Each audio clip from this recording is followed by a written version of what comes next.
Welcome to Banyan Books, Branches of Wisdom, celebrating the joy of bright ideas and heartful lifelong learning. Branches of Wisdom is a series of intimate conversations with the world's most influential authors and visionaries. We explore spirituality and the human mind, ecology and culture. Most episodes are recorded with a live audience. You can join our live events and submit questions to your favorite guests. Check out our upcoming schedule at banyan.com. Since 1970, Banyan Books has been a rich oasis at the crossroads of wisdom and philosophy, offering resources for humanity's evolving paths. We're a locally owned, independent bookstore in the heart of Vancouver's Kitsilano neighborhood. Visit us in person or shop online at banyan.com. Please subscribe, follow, like, and leave your reviews for the podcast. And now, enjoy.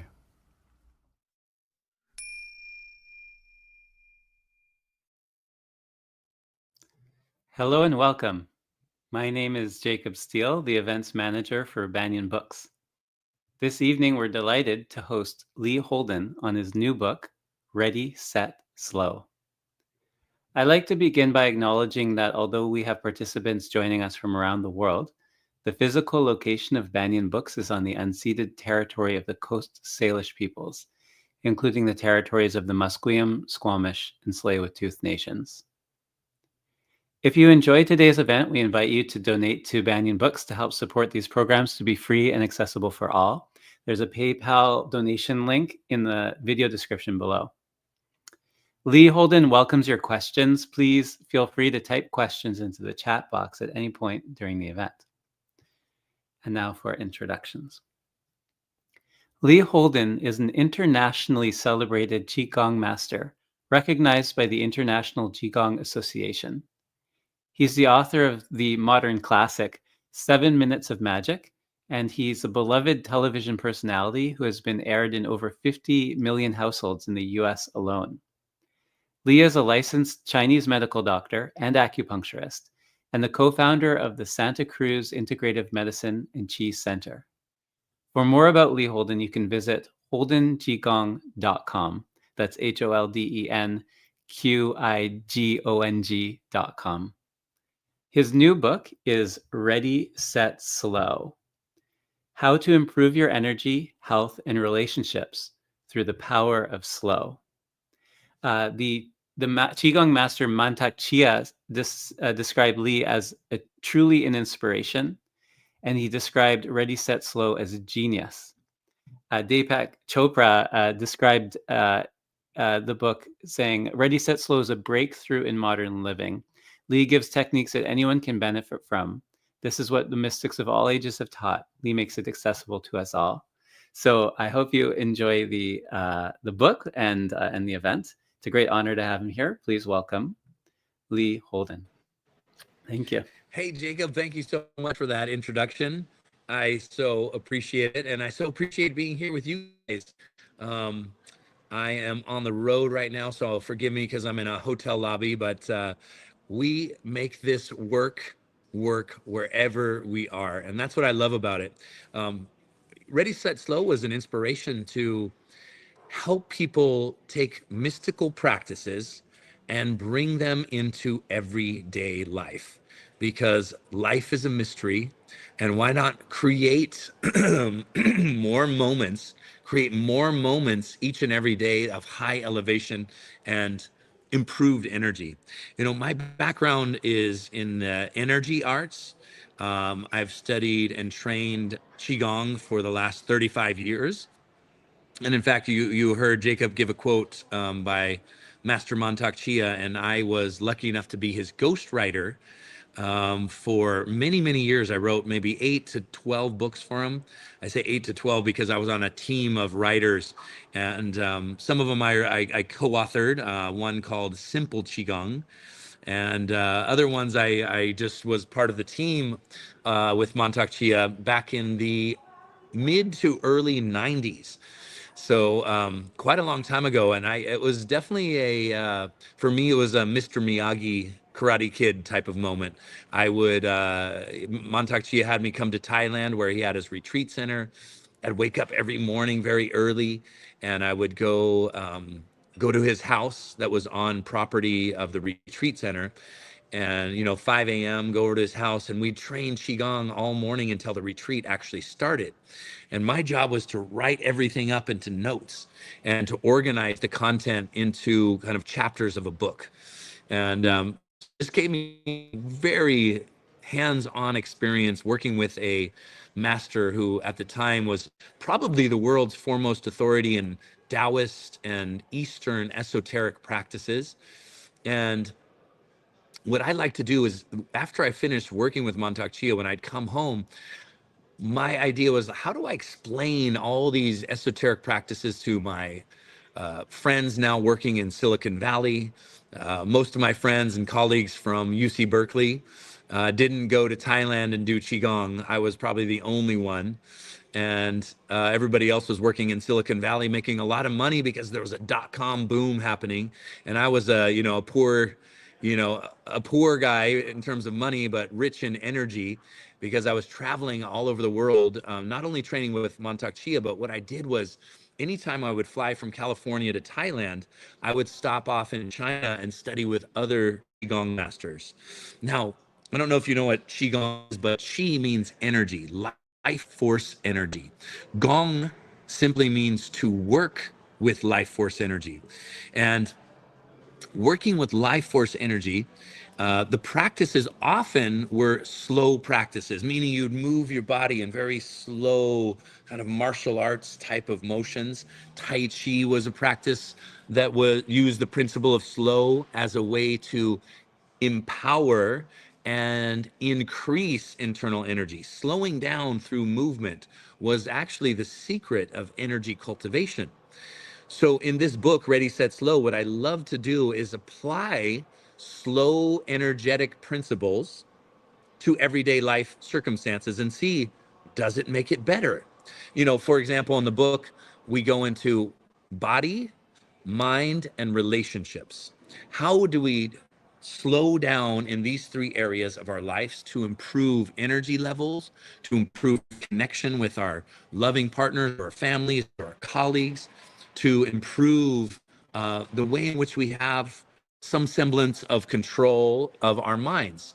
For example, we all want to quiet our minds, to decrease the internal dialogue and to be more present. The practice of, let's say, mindfulness, as it's now become so popular. How do we quiet the mind, or how do we tune into the quiet that is already there in the mind and get it to slow down? Because as we slow down the mind, we make room for all kinds of other parts of our consciousness. There is much more to your mind than just your thinking consciousness or thinking awareness. Analytical thinking is just one part of the mind. There's also creativity and insights and intuition and insights and focused attention and present moment awareness and divine wisdom. These are all possible when we get the mind to slow down. So, what people actually really want is to have more moments in the day where they get to slow down, relax, be present, and feel that sense of peace. We can do that consciously. So one technique, for example, is slow breathing. If you slow down your breathing, you automatically slow down your mind. So we can use one part of ourselves to work on the other. Slow down the body to work on slowing down the mind. So for example, if we take something like breathing and we say, if we slow down our breathing, is there benefit to that? Is it just some mystical concept that we need to slow down, or does it actually have physiological benefit, right? So slowing down your breathing is one of the best things you can do for your health. Another testimonial on the Ready, Set, Slow book is by James Nestor. And James wrote a fabulous book called Breath. And in Breath, if we distill some of the knowledge from the book, one of the techniques and one of the takeaways is to breathe slowly. So let's start tonight, or whatever time it is in your neck of the woods, let's start with some slow breathing. And I want to show you a Qigong way of doing it. You put one hand on your chest, one hand on your belly. And then you're going to breathe deep into your belly, from your belly up through your ribs, all the way to your chest, in and out through the nose. In Qigong, they say nose is for breathing, mouth is for eating. So we don't want to be breathing through the mouth. Mainly, we want to breathe through the nose. I would say like 98% of the time, if you can breathe through your nose, great. If there's some times where we will say, let's breathe through the mouth for a specific exercise. So slow breathing in and out through the nose, about a 5-second inhale and about a 5-second exhale. So let's try that. Inhale to your belly. Inhale, continue through the ribs all the way to your chest. Exhale, chest relaxes, ribs relax, belly relaxes. Nice deep breath. Belly, ribs, chest. Exhale, chest, ribs, belly. Slow, deep breathing. Now, when you breathe slowly, you can keep going while I'm talking. When you breathe slowly, you're going to calm your nervous system, because slow breathing sends a message to your nervous system that you are safe, that you don't need to be in fight or flight or in the sympathetic branch of your nervous system. You can be in relaxation mode and be in the parasympathetic branch, which is often called rest and digest. Now, in rest and digest, in the parasympathetic, your body's internal healing power gets ignited. Because when you're stressed out, your body's interpreting that as your life is in danger by external threat. It takes all its energy and allocates it to fight or flight, into your muscles. So when you're breathing like this, slow and deep, you switch the nervous system. Now your body can rest and restore. Your internal healing power gets ignited and turned on, and we can find harmony and balance within. Let's do that 3 more times. Inhale, belly, ribs, chest. Exhale, chest, ribs, belly. Slow breathing will help to slow down the mind. Do 1 more breath. Good. So, a wonderful takeaway is to just strategically throughout the day, just stop and take 4 or 5 slow, deep breaths. 5 seconds on the inhale, 5 seconds on the exhale. And by doing that, you will repattern your breathing, your unconscious breathing, because most of the time throughout the day, you're not thinking about your breathing. And if during the day you get lots of thoughts going on, you start thinking about the future, you start thinking about the stock market, the political circumstances, whatever it is you're thinking about, we start breathing shallow and often through the mouth. That is sending a message to your body that you are in fight or flight or in stress mode. Now, stress is one of the root causes of most illnesses. Stress, I'm going to say it again, is one of the foundations to almost all problems that arise in the body, emotional stress. And researchers have been studying this for the last 10 years, because before that, let's say 20, 30 years ago, in the West, in Western medicine especially, there was no connection between emotions and physiology. There wasn't a connection between emotional stress and what's happening in your body. Over the last 30 years, there's been a lot of research on stress. And the data is very clear that stress is a predominant factor in most illnesses. They say 89% of all primary care visits are stress related. That means we have a lot of emotional stress. And the reason we have a headache, cardiovascular issues, digestive issues, tension in our neck, pain in our back, is because of emotional stress. In Chinese medicine, they call that the root cause of illness. So we want to uproot the root cause so that you get this beautiful cascade of healing. So a lot of people come and do Qigong or slow work with me to, let's say, heal something in their body. I got neck and shoulder pain. I got high blood pressure. What can I do about it? And I'll teach them Qigong routines or techniques for healing.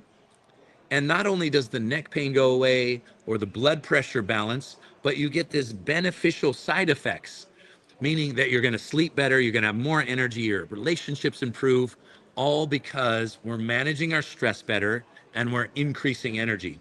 Sometimes I call Qigong the art of lowering stress and increasing energy. Stress goes down, energy goes up. And who doesn't want lower stress and more energy in their lives, right?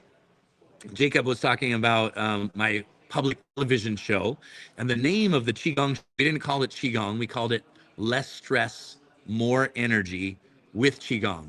It's a beautiful practice that is considered medicine in Chinese medicine. You see, in Chinese medicine, there was 5 branches of the medicine. There was Qigong, like I just said. It was the one branch that you do for yourself. You have Qigong, you have acupuncture, you have herbs, you have massage therapy, and you have nutrition. So those 5 branches were designed as prevention. Chinese medicine was called the art of preventing disease and prolonging life. The art of preventing disease, prolonging life. That was the medicine. So the way the medicine worked, and I don't know if you guys know this, but Chinese medicine back in the day, not as much anymore, used to work in a brilliant way, in my opinion. You would pay your healthcare practitioner, your Qigong master, your acupuncturist, your herbalist, as long as you were healthy. So almost like a monthly fee. And as soon as you had problems, as soon as you got sick, you stopped paying. So you go, hey, I've got a headache. I got pain in the neck. I am not paying because I'm paying for health, not for sickness. And our model, Western medicine, works in the exact opposite. Nobody gets paid unless people are sick. And guess what? There are lots of people who are sick, sickness, pharmaceuticals, hospitals, doctors' offices. These are big businesses. So we need to think about what is motivating a medicine. So what I like to do is have people empowered and taking charge of their health and wellness for themselves. And one of the key things that we can do is slowing down the body, slowing down the mind, being more present, slowing down our interactions with our relationships. And the Ready, Set, Slow book doesn't mean you need to go slow all the time. It is, slowness is a key tool and resource to living your best life. We just are out of balance. We are a culture that is wired and tired, and we don't know how to find that equilibrium and balance. If we can slow down, slowing down in terms of Chinese medicine would be considered a yin concept. For example, if you sleep really well, if you slow down and you recharge, you sleep really well, how much more energy do you have the next day? How much get up and go energy do you have? A lot more. If you don't sleep really well, you only got a couple of hours of sleep, how much energy do you have the next day to get everything you need to do done?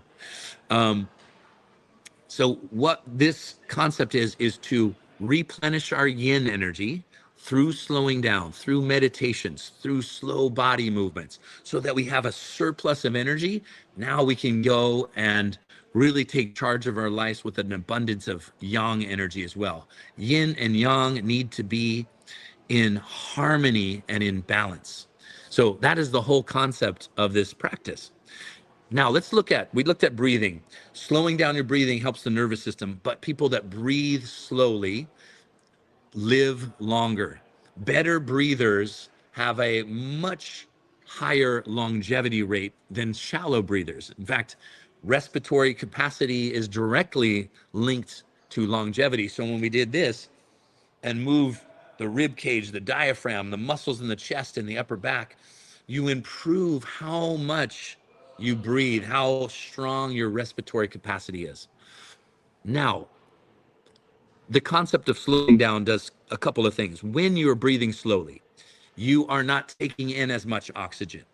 So you might think, well, don't you need oxygen? Oxygen's a good thing. Yes, it is true. Overbreathing is a lot like overeating.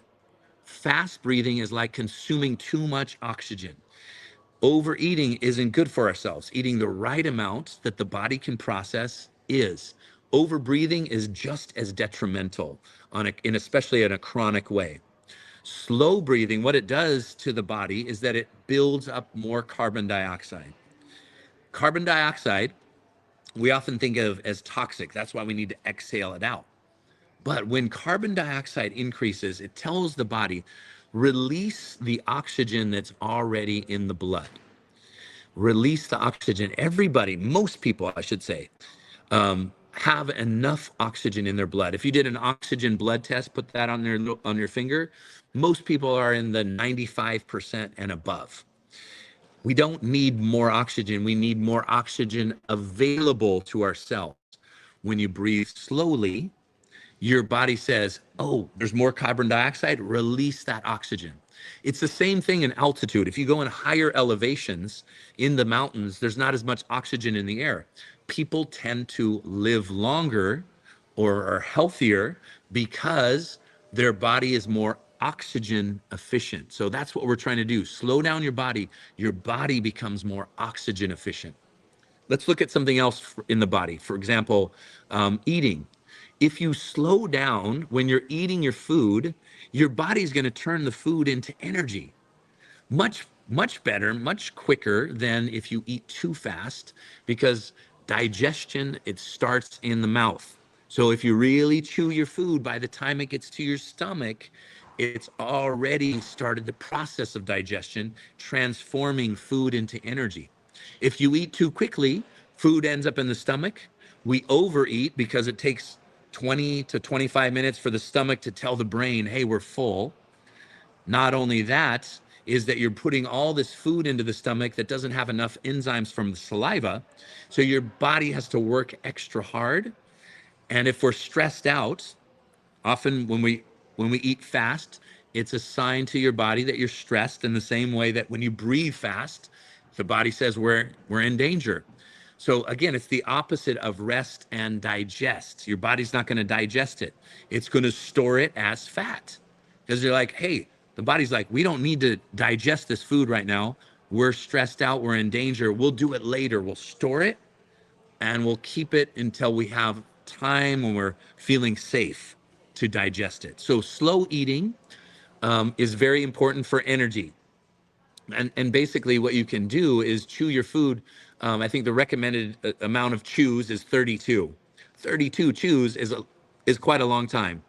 So what I recommend in the book, I say, yes, chewing is important. Chew your food slowly. But on your first bite or at some time during the meal, try to do a 32 chews. And just, again, set the pattern of slow eating so you improve digestion. Because when you improve digestion, you're going to improve energy levels. Same with breath. So we looked at some concepts in the body. The mind is a really tricky place. Let's just say there's lots of voices and dialogue going on, images and imaginations. You could be imagining something right now, even though you're focused on me talking. The mind is very dynamic. And to say to the mind, to say, be quiet. If we just tell the mind to be quiet, the mind isn't very good at listening to hey, be quiet, I'm meditating. Shh, quiet. The mind's going to continue its chatter. So one technique to slowing down the mind, again, is slowing down in breathing, or putting a pause at the top of your inhale and a pause at the bottom of your exhale. Let's try that right now. So you inhale, same thing. At the top of the inhale, just pause for a moment. And at the same time your breath is still, allow your mind to reflect that stillness of the breath. So breath still, mind still. Then you exhale. And at the bottom of the exhale, pause. And again, the breath is at a stillness. Just have that intention, mind, be still. So inhale, little pause in the breath, quiet the mind. Exhale, bottom of the exhale, pause the breath, intention, mind, reflect the breath. Stillness in the breath, stillness in the mind. So a little pause at the top of the inhale, a little pause at the bottom of the exhale, nice and slow. Good. So you put some stillness into the breath. That is a great way to bring stillness to the mind. You see, the mind, there's already stillness there. We just need to find the stillness that's there. We don't have to make stillness happen. For example, in the room around you, if you look around, there's things and there's space. There's space between the objects. There's space between the floor and the ceiling. In your mind, there's space between this thought and that thought. That internal dialogue has space between the words and the next sentence. Space is the foundation of your mind. So when we pay attention to the quiet spaces between the thoughts, all of a sudden they start to get bigger. And we recognize that pure consciousness, that awareness is in those silent spaces. It's already there. You don't have to wrestle your mind into being quiet. Just pay attention to what's already there. In the same way, we can pay attention to the space in the room, or I can tell you, pay attention to the air on your face. And you can, oh yeah, I feel that. Or pay attention to the clothes on your skin. Oh yeah, I can attend to that. I can notice it. Most of the time, we're just not paying attention to it. You weren't paying attention to the air on your face before I said so, probably, or the clothes on the skin. It was just there, self-evident, but not attended to. So meditation of the mind is the paying attention. The art of paying attention is meditation. And if you want to find quiet in the mind, we learn how to pay attention to that stillness that is already there. Many techniques in the book that go into that. For example, I was a producer of a movie that was filming a Tibetan master, and we were in northern China in Chengdu. Chengdu is the closest city to Tibet. And this master had come from Tibet into northern China, and we actually had to sneak into the hotel room to do our interviews because it was not allowed by the Chinese government. So we had a very sparse film crew, and we were doing these interviews. And I brought up the topic of mindfulness, and the Tibetan master, through his translator, as I asked about mindfulness and present moment attention and awareness and his thoughts around that, he asked me a question. He said, "Where are you?" And the translator said it to me, and I said, "Well, I guess I'm right here. I'm in China." And he said, "No, where are you?" And he kept repeating that question, and I said, "I'm here." And he said, "Okay, now pay attention to where here is, because you think you know where you are, but you're not paying attention." He said, "I want you to feel when you do a meditation that you're waking up from a nap and you're a little disoriented. You go, where am I?" And I want you to have that same level of alertness in your meditation. Like, where am I? And be curious, be actually curious. So in the book, I have a "Where Am I" meditation. It's a really fun meditation that comes from this beautiful Tibetan master who was in one of the movies that I did some producing around. And it was so simple and so powerful that technique I use all the time, or I help coach people to use it in the middle of their day, especially when their mind is getting really unruly with thoughts, or we're struggling with stress. I just say, ask yourself that question, and let's all do it together right now. Ask yourself the question, where am I? Just ask in your own mind. Then answer, I'm here. And then I want you to pay attention to where here is. I want you to hear the sound of my voice. I want you to feel the chair at your back. I want you to notice the light coming into your eyes. I'm here, I'm present. Most of the time, I'm not here. I'm in some daydream about the future or the past. Just get present, neutralize the fixation of the mind to go forward into the future or ruminate about the past and drop into the present moment, regroup, and now put your thoughts on where you want to go, what you want to create. So I feel like this question, this inquiry meditation can be done anywhere. It can be a formal meditation where we sit down and we go through a whole practice, and I guide you through that in the book. Or it can be immediate in the moment when the mind gets unruly. And often the mind can get unruly. You guys know. We have all a roommate in the mind. The roommate in the mind sometimes isn't always invited. That was referred to in Buddhism as the monkey mind. And one of my Buddhist teachers said, it's not only a monkey, it's a monkey that it's an adolescent monkey. It's a teenage monkey that got into its parents' liquor cabinet, had a few drinks, and became very unruly. So I was like, yeah, I think I have one of those monkeys in my mind. And it's like, okay, how do we calm down that unruly part of the mind and get it to be more centered and balanced? And so the Where Am I meditation is a great way to do that. The last part of the book, we go into relationships, because relationships are so a part of us being human. In fact, when we look at longevity studies, we talked about breathing, we talked a little bit about eating, exercise and movement. These are all very important. But when we look at the blue zones around the world, people that are consistently in certain areas of the world, consistently living to their hundreds and being healthy in their 70s, 80s, and 90s, there is strong social interactions. This is one common thread of all these blue zones. There is social support, good relational energy. Not necessarily that the relational energy is always positive. It's just that there's strong support system and consistent relationships. And we as human beings are social creatures. And that could mean many different things. It could mean a few close friends, a few close family members, being part of different communities, having lots of friends. It means something different for all of us. And those relational energies are important. Stressful relational energies, whether it's work, friendships, families, is very hard on our system. Stressful relational energy is is a bit like eating unhealthy. It's sort of junk food for the heart center. We want positive, nutritious energy from our relationships.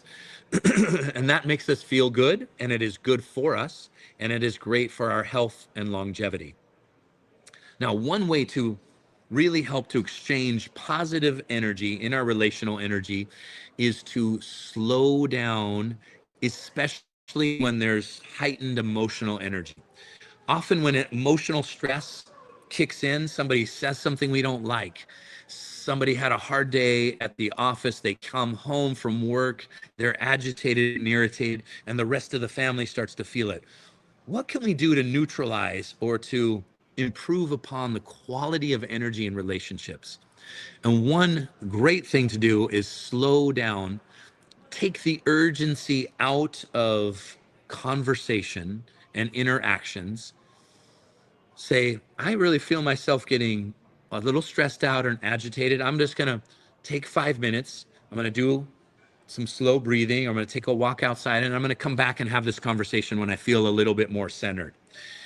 It's the difference between being reactive and responsive. And when we can be responsive, we make much better choices in how we communicate. We're a much better version of ourselves in our relationships. And we continue to go through the slowing down and how we can exchange energy in much, let's call it higher vibrations, higher frequencies when we're intentional, and an intentional way leads to slowness. I'm sorry, it's actually the reverse. Slowness leads to much more intentional exchanges. And so we can even take something like intimacy, being intimate and connected to our partners in intimate ways. If we slow down, we're going to share and connect and elevate each other's energy in heightened ways. And there's all kinds of techniques to be able to exchange energy, and slowing down was one of those secret teachings in Eastern philosophy and Eastern medicine. And so throughout the book, we just talk about all these different things in life that make us human, and how maybe adding in some slowing down can really improve each and every day. Because let's face it, we all want moments where we get to slow down and feel like we're on vacation. To have many vacations each and every day is so healthy for your mind, your emotions, and your body. In the book, I talk about the 5 things to do in nature, whether it's watching a sunset or gazing at the stars. These are all things. Connecting to nature automatically slows us down and makes us feel connected in very powerful ways. So lots of little tricks and tips to bring slowness into your life. And slowness doesn't mean lack of productivity. In fact, there's a couple stories in here where I'm talking to people, and people are, one of my students is saying, I am just too busy. I can't do these things. And my response is, you are too busy. You have too many things going on in your life not to do these, because when you slow down, you become more efficient. You really understand what's important in your life. You can prioritize. You get more done in less amount of time because you are streamlined, you're focused, you're not stressed out and scattered. So there's lots of counterintuitive things about slowing down, that the mind will say, no, I don't have time to do those things. But in reality, when you slow down, you become more efficient. You actually save time by slowing down. So hope you guys enjoy that, and just enjoy the concept. I want to open it up to some questions, and bring Jacob back and hear from you guys. So let's do that now. Hi, hello. Thank you. That was really great. Yeah, keep the questions coming in. We've got some a little bit here already. So here's a question. Okay, it kind of looks like a two-part question. How does someone who is well-trained in Qigong differ from someone who is well-trained in, say, asana yoga or sitting meditation? And then the second part of the question is, what is the ultimate goal of Qigong? Beautiful. Love that question. There's many paths up, up the same mountain, because yoga, qigong, breath work, they're all working with energy, and there's just different techniques to work with energy. What I love about qigong is that it's really accessible. You don't have to change clothes. You don't have to do difficult postures, stand on your head. It's very easy to move the body slowly and in a water-like flow. One of the things that differs between, let's say, asana and yoga practice and qigong is that we cultivate flexibility through a water-like practice, meaning when you move your body, can you move like water? When you're stretching, you're moving more, let's say, in Chinese medicine, more of the wood principle, more of the resiliency, cultivating strength and flexibility. But can you completely move your body like water? And that is the Qigong and Tai Chi way. When you slow down and you completely relax and move in water-like ways, your energy, your vibration increases dramatically and very quickly. And this is what I mean. When you slow down, your energy increases quickly. And so we could all try less than 1 minute of a slow movement. I want you to you could do it sitting, but I want you to just inhale 5 seconds up, exhale 5 seconds down, and inhale, breathe the arms up. Relax your neck and shoulders. And then we come down, and we do that again. Slow movement, relax the body. Feel like you're absorbing energy in your hands. Do that one more time. Deep breath. Now, when you come down, just hold that ball of energy. Just have the palms face towards each other and see if you feel a little buzzing, tingling, or vibration in the hands. You can go back and forth a little bit. And now we're cultivating intentionally life force energy. How's that feel, Jacob? Feels good. I can feel it. I can see your chi ball. Can you see it? Powerful. And the thing is, prana in yoga. Prana is life force energy. In Chinese, they call it Qi. Life force energy, remember, prana and Qi mean aliveness. It's obvious that these bodies are alive. What is that animating power? There's something that moves through us, and it is effortless. That's why we move in Qigong slowly with flow, because when the ancient masters looked out in nature, they said nature moves with effortless power. They're like movement like cloudy hands mirrors the movements of nature in and through your body, like a cloud floating across the sky. There's movements like a river flowing down the mountain. Now, I don't know about you, but when you run your hand through water, it's very soft. But if you stand in the current of a river or you stand in the ocean, water moves with such power. So the other difference between yoga and, let's say, Qigong, Tai Chi, is that Tai Chi and even Qigong were practices that cultivated martial arts power and technique. So there was some level of let's make our bodies very strong and powerful because they're part of the martial arts tradition. What they found as they became cultivators of energy, it became a health and medicinal practice as well. Whereas yoga practices, they did a lot of stretching to free up the tension in the body, sit in meditation, and do pranayama as the way of moving and circulating energy. Similar ideologies, very different, maybe in the approach and the body mechanics that they go about doing it. What about the second part of the question about what the kind of end goal is, or what you're trying to achieve? No, the end goal, you know, what does the top of the mountain look like for all of us? I think the end goal, what does enlightenment mean? What is realization? What is liberation? I think these are all the goals, to liberate the mind, the body, the spirit in a way that we feel free, that we feel connected to life, that we create higher vibrations energetically in all of our centers.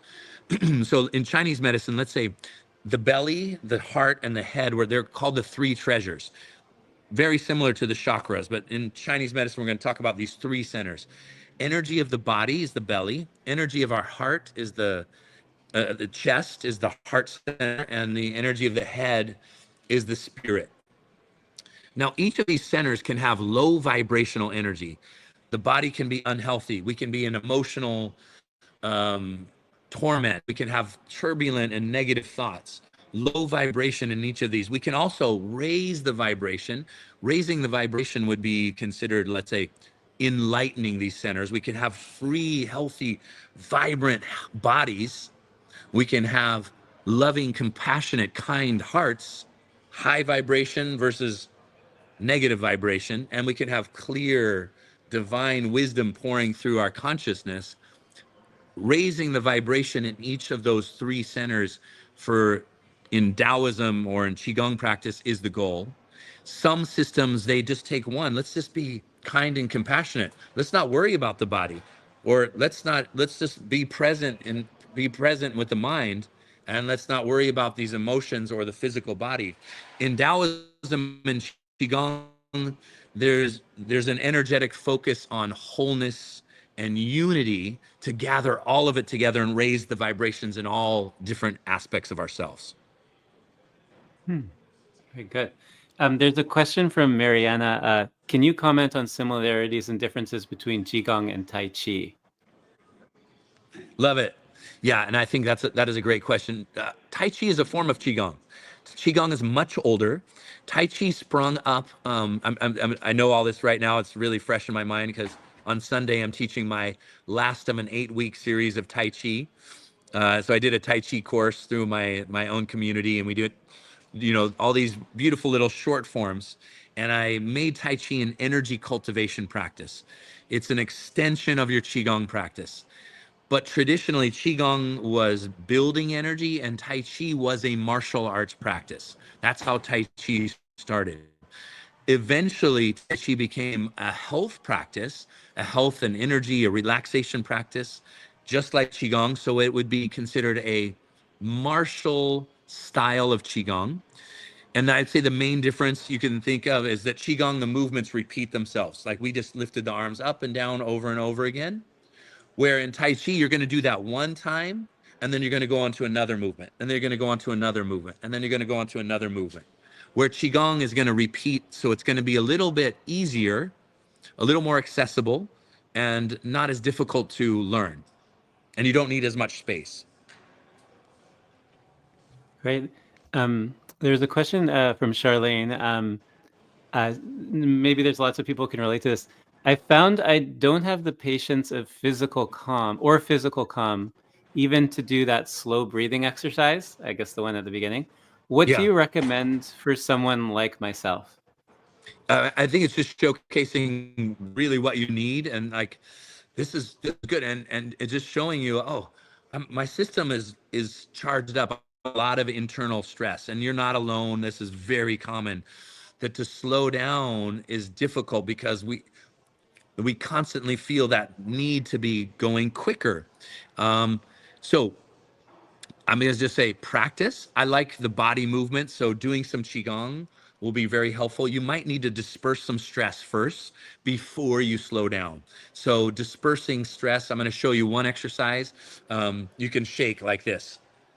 We might call this Italian Qigong. Shake the arms because the heart meridians are right here. When you shake, you're going to disperse emotional stress. Take some deep breaths. I want you to inhale through the nose, exhale with a just a long sigh.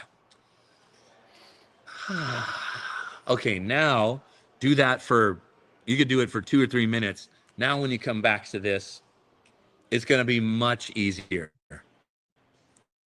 Slow breathing. So in a Qigong class, for example, we're going to do 15 minutes of dispersing. We're going to be Qi massage. We're going to stretch lines of tension. We're going to do some extra shaking. We're going to do some twisting exercises to wring out the stress in the body before we would go into flowing movements or slow breathing. So sometimes it's a little bit too much from a busy day or internalized stress to now slow down. We got to do some dispersing. I love the question. That's great question and a great answer. Wow. There's a question, I think this is also relevant to everybody probably, from Nathan. In your experience, how do digital distractions impact our ability to slow down, and what are your recommendations for managing them? Gosh, what a fabulous question for modern life. Because often when we're on our device, right, we pick up our phone, let me check my social media. I just need to relax. Let me go on, some kind of social media. It's really the difference between passive relaxation and active relaxation. Passive relaxation is when you turn on the TV, when you jump on Instagram and information's just being fed to you. That can be depleting over time. There's nothing wrong with it.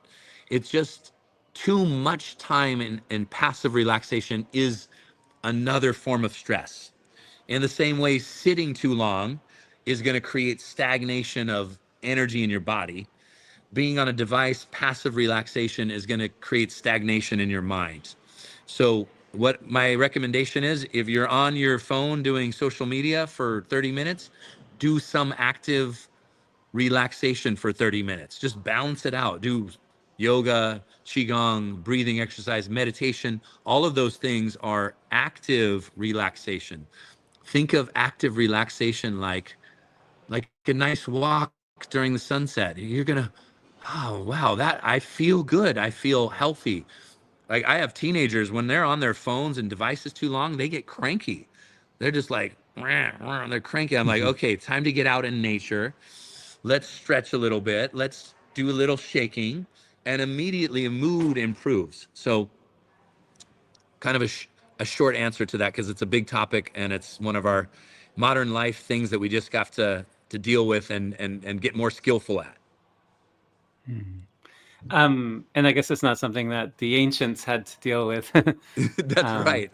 Yeah, I mean, I was thinking like, how did they figure out all these practices? Well, man, they just had so much more time. They sat by the fire, they meditated, like, let's breathe for 2 or 3 hours and look at the stars. You're going to feel stuff differently than what we do in modern life. Our own consciousness can be very interesting, and our energy systems are extremely fascinating. But modern life, we pay more attention to our phones, our finances, our entertainment than we do our own consciousness, energy systems, and beautiful hearts. Yeah, I remember there was like a Tibetan teacher was saying about how it's a much shorter step from being like, say, in the Himalayas, like being a herder of animals and just kind of watching the animals all day in the clouds, to meditating, to from like our lifestyle to that. Exactly. And that's why I was saying that previous question, we need to like, ooh, I got to shake it off. You know, these techniques, think of yourself like a professional athlete. Before an event, an athlete gets ready. They slap themselves. That's all Qigong kind of purging. Mm. And before you do some slow movements or get into a meditation, get yourself ready. You're actively relaxing, and it takes focus and concentration, and it takes like the Tibetan master said, like this where are you, and this waking up into the moment. It takes a letting go and then a focused awareness. So it's not something to just, I'm going to meditate and just passively allow things to happen. It's much more active. And when we get more active in our relaxation, it feels incredible. Hmm. I've seen I think it was Qigong people doing like tap, like hitting themselves and stuff. Is that what is that like, what is That that is doing, Qigong. waking up the organs, or how do we, what's going on? That's right. So if we think of energy like water, if energy doesn't move, it gets stagnant. That's why when we sit too long, your chi gets stagnant. And I was talking to a big group. I had just flown to Europe, and I was like, I didn't see one person on the 10-hour flight get off the flight and go, oh my gosh, oh, I just rested for 10 hours. I feel so good. No, that is the definition of stagnant chi, is like, oh, this hurts, that hurts. So when you're tapping, you're waking up the energy and getting it to circulate. You're Hmm. working on acupressure points. So like, for example, this point right here, right by the shoulder under the collarbone, that's good for your lungs and your immune system. So if you tap here and do those 5-second breathing exercises, you're going to boost energy to the immune system. Very cool, right? Hmm. Very cool. There is a question here. It probably differs from person to person, but if Shak was asking, how often should you practice Qigong? I mean, I like practicing it daily. I notice a big difference in my day when I do my practice, because I'm a better parent. I'm more focused at work. I get more things done. I enjoy my day so much more. So I kind of like really look forward to it. So I always put my own 20 to hour practice in my morning somewhere. If you can wake up and do it, fantastic. If you need to, make breakfast, get the kids off to school and have a little time in the late morning, fine. Or sometimes you just do it in the evening. Great.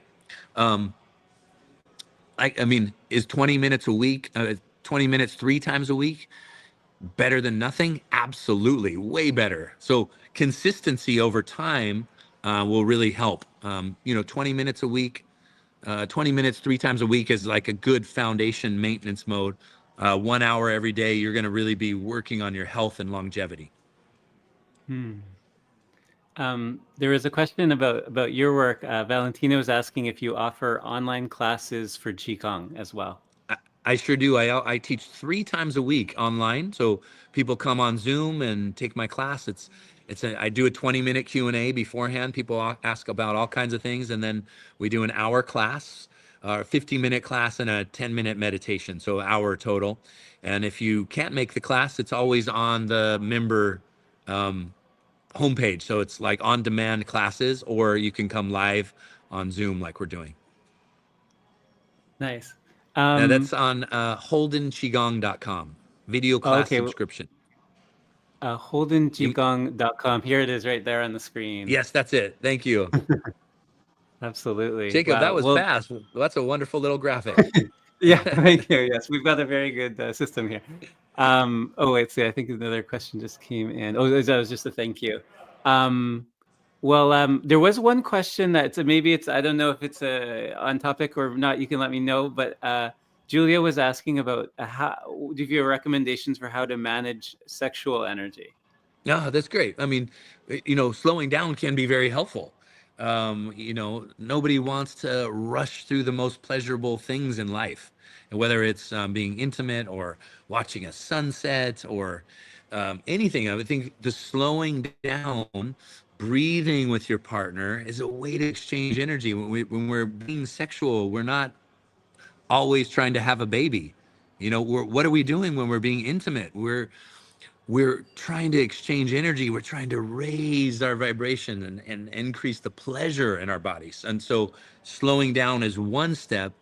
There's many steps on how to do this in a high consciousness energy cultivation type of way. People want more, interested in this particular concept. On my website, Taoist Sexual Secrets, I did a workshop on that. But in the book, Ready, Set, Slow, though, we have a whole chapter on slow relationships. Excellent. So I just wanted to ask if there's any final things you wanted to share, and maybe share what kind of work you're doing, what's the future, that kind of thing. Yeah, I love it, Jacob. I mean, this book was a really great project. I had mainly done TV, media, documentaries, and all my video class subscriptions. Work with PBS and showcasing holistic healing practices, and I'm hoping to do more Qigong with PBS. We have a show right now called Your Fountain of Youth, and they want another season. So I'm hoping that you're going to do another show with PBS. But I think I put a lot of energy and work into my own websites and classes and tools, resources, techniques for different ailments. I have almost a workshop on almost every ailment, from Qigong for healthy eyes to, Qigong for upper back and neck. So I love creating routines that help people activate healing energy in their body. So there's a wealth of materials. Check out his website, everybody. We've been speaking with Lee Holden on his new book, Ready, Set, Slow: How to Improve Your Energy, Health, and Relationships Through the Power of Slow. Lee Holden, it's been an honor to have you here with us today. Thank you so much, Jacob. Thanks, everybody. So appreciate being here. Thanks, everyone.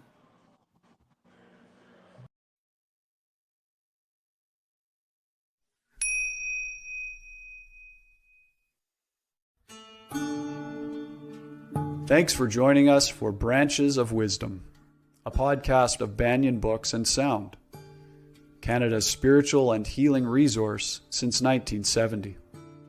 Our podcast producer is Jacob Steele. Watch all our conversations on YouTube by searching for Banyan Books, or listen on your favorite podcast platform. Please subscribe, follow, like, and leave your reviews and comments. We love to hear from you. For all our live events, books, and more, visit us at banyan.com.